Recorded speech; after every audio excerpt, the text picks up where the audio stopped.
Some of the best games on Switch and Switch 2 came out to almost no noise at all. No hype train, no front page banners, just quietly brilliant and quietly ignored. These are the ones worth digging back up.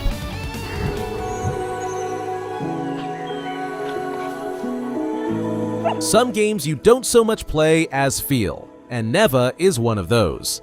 It's the second game from Nomada Studio, the team behind Grizz, and it carries the same watercolor, almost painted look, except this time there's real combat and a much sharper emotional punch. You play as a young woman named Alba, bound to a wolf pup called Neva, and the whole thing plays out across 4 seasons while the pup grows from a helpless cub into a massive animal, and the world slowly rots under a spreading darkness. It runs about 4 or 5 hours, and that shortness works entirely in its favor, because it never pads out a single beat. My one honest gripe is technical.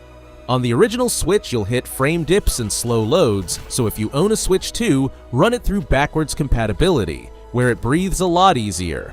And early in 2026, it got a standalone prequel chapter about how Alba found Neva in the first place, so there's a fresh reason to go back.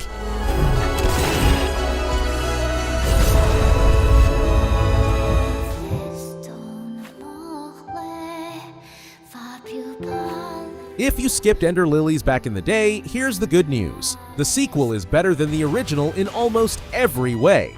You're back in a bleak fantasy world. This time, the land of fumes, where magic seeps out of the ground and the once useful homunculi have gone feral. The clever bit is that the heroine Lilac barely swings a weapon herself. She summons the enemies she's purified to fight for her, and you build a loadout from dozens of skills, tuning your style to whatever boss is in front of you.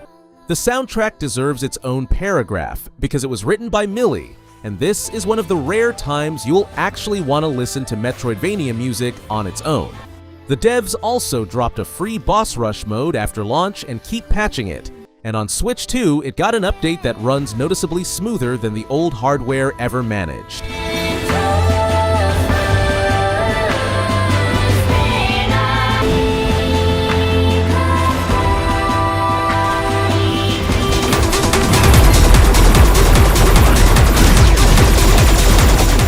Here's one almost everyone slept on, even though it sits at 94 on Metacritic on Switch 2, one of the highest scores on the console all year. Quick correction first though, it's not a rhythm game, it's a twin-stick shooter in the mold of the old Geometry Wars, where you fly a little triangular ship around a closed arena, blast geometric shapes, and climb the online leaderboards. The key name behind it is Kimmo Lahtinen, who spent 13 years at Housemarque, the studio behind Resogun and Dead Nation. And you can feel it in every frame. Hard techno, perfectly readable chaos, and a rock-solid 60 frames docked or handheld. The catch is that it explains almost nothing, so some of the newer mechanics you'll have to pull apart yourself, and the difficulty smacks you around without much warning. But for $15, this is about the purest arcade high on Switch 2.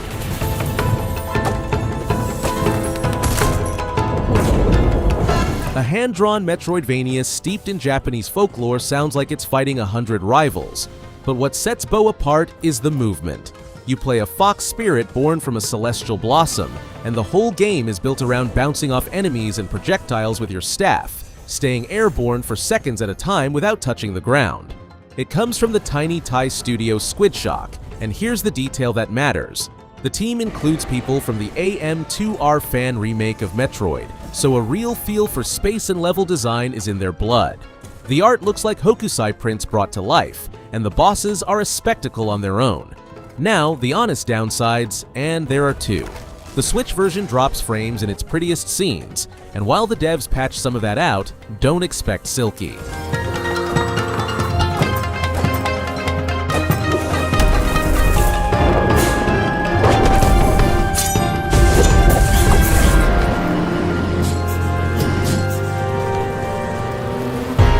From a gentle fairy tale to something a lot grimier and more on edge. The Drifter is a pulpy point-and-click thriller from Australian studio Powerhoof, the same crew that made the co-op game Crawl. The opening hits you in the gut straight away. A drifter named Mick Carter comes back to his hometown for a funeral. witnesses a murder, gets drowned in a reservoir, and then wakes up a second before his own death. From there, it spirals into a time loop, a corporate conspiracy, and one madman's 1,000-year obsession, all carried by strong voice acting and thick, crunchy pixel art. It swept the Australian Game Awards, including Game of the Year, and on Switch 2 there's a nice bonus: mouse control through the Joy-Con 2 and visuals up to 4K and 120 frames. Really taking it back further? How far, I wonder? In my head, I know. Jesus, this is you! You killed that man! I have to say this up front, it's a re-release of a 2019 game, and if you've already finished it, the new content probably won't make your night. But if you missed it, there's no better excuse.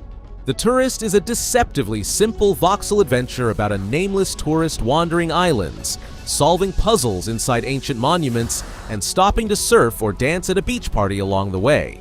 Behind it is the German studio Shinen, maybe 5 people total, but those 5 are optimization wizards. The deluxe version adds a whole new island and monument, fresh quests, and, charmingly, an arcade cabinet called Fast Zero, an obvious wink at F-Zero. On Switch 2, it all runs in 4K at 60 frames with proper HDR and volumetric lighting, and owners of the original get the upgrade for just $5.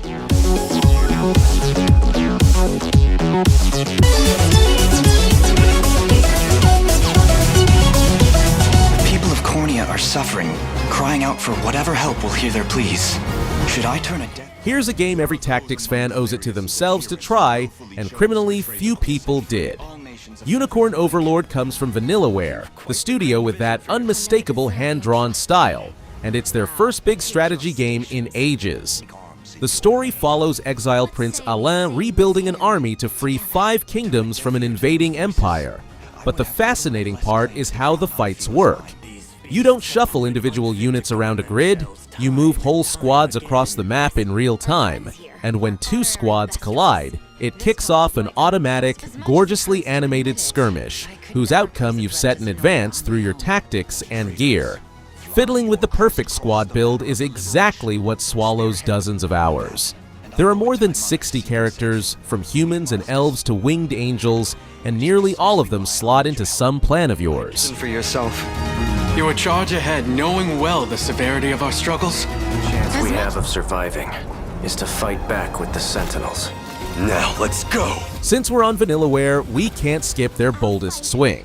13 Sentinels isn't quite a game in the usual sense. It's closer to an interactive sci-fi novel with 13 protagonists whose stories tangle into one knotted mystery about high schoolers from a sort of 1980s, giant mechs, and towering kaiju. Half the time, you're untangling that story in a 2D mode. The other half, you're defending a city in a fairly punishing real-time strategy layer, where what matters most is that you actually care about the people inside the machines. It was dreamed up by George Kamitani of Dragon's Crown, with music from Hitoshi Sakimoto, the composer behind Final Fantasy Tactics and Vagrant Story. Everyone! Do you understand the situation we're in? That area is under attack by deep... Our plan. Let's move out! Keep it together. Everything will work out. Stand ready! Let the battle commence! Let's go! If you love Danganronpa, don't skip this one, but let me set the record straight first. It often gets filed under Switch 2, and it actually came out in April 2025 on the original Switch and PC, before the new console even existed, so it just runs through compatibility.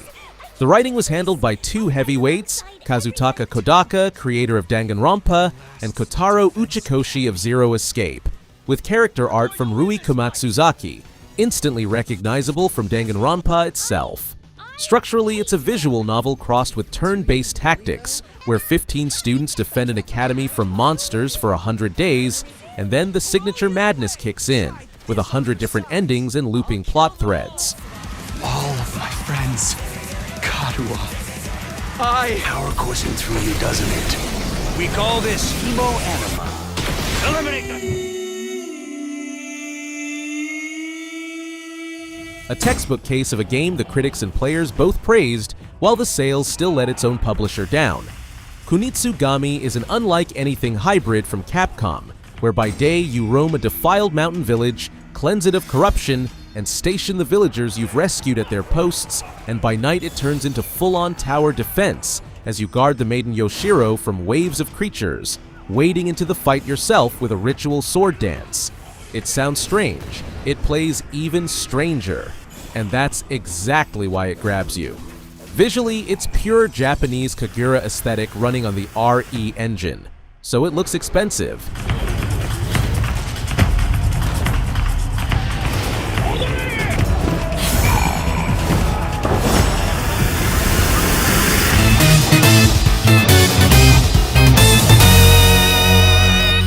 Six years in development, over $1 million on Kickstarter, and the makers of Shovel Knight at the wheel.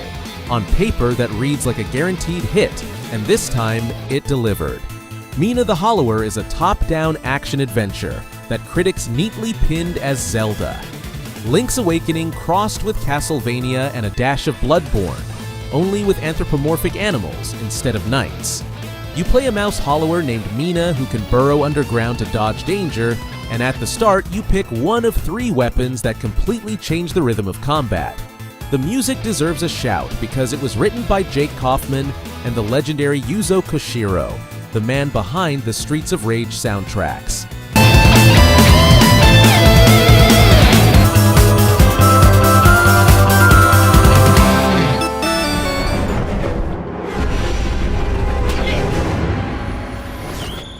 Picture Terraria, except entirely underground, and you'll get why it's so easy to lose dozens of hours in this sandbox. Core Keeper drops you into a dark cavern with a single lantern, and from there you slowly claw back territory, mining ore, building a base, laying out farms, fighting bosses, and unraveling the mystery of the core at the center of the world. It's absorbing solo, but it truly opens up in co-op, and here's the part that matters for Nintendo. Early in 2026, a separate Switch 2 edition landed, with 60 frames, sharper light and water, and, crucially, native 8-player co-op instead of the 4 you got on the old Switch. And in a rare move, everyone who owned the original Switch version got that upgrade for free, and Switch players can even hop into 8-person sessions hosted on Switch 2.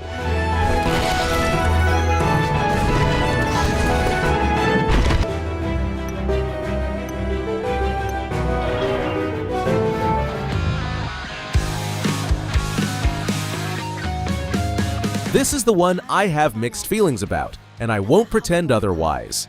The concept is fantastic, an open world in the vein of Breath of the Wild, only on an alien planet you tear across on a customizable hoverboard, wielding a keytar that doubles as a weapon and a key to puzzles.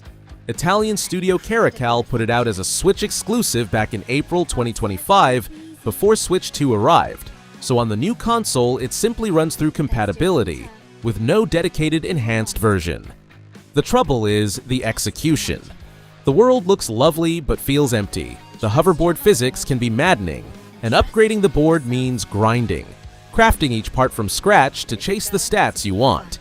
The scores landed middling, around 69, and some reviewers flat out wrote about tedium creeping in toward the end. You could see this.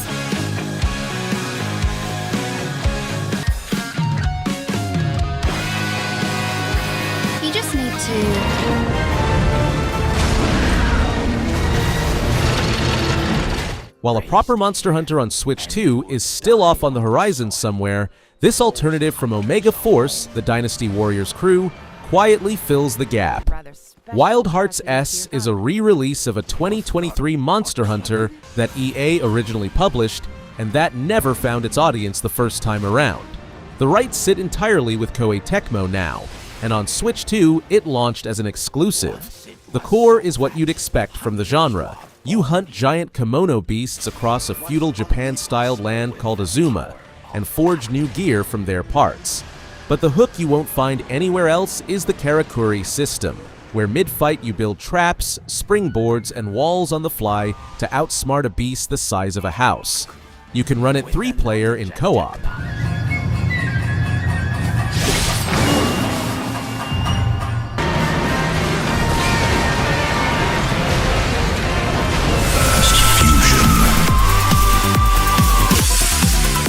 let's finish on pure speed. Fast Fusion is an anti-gravity racer from Shin-En, the same German studio behind the Touryst, and F-Zero and Wipeout are wired straight into its DNA. Digital Foundry actually called it the most technically impressive game in the Switch 2 launch lineup, and that's at a price of just $16. You race at speeds that blur the scenery into a gorgeous streak, and the key mechanic is flipping your ship's color between blue and orange to catch the matching boost pads, a nod to Ikaruga.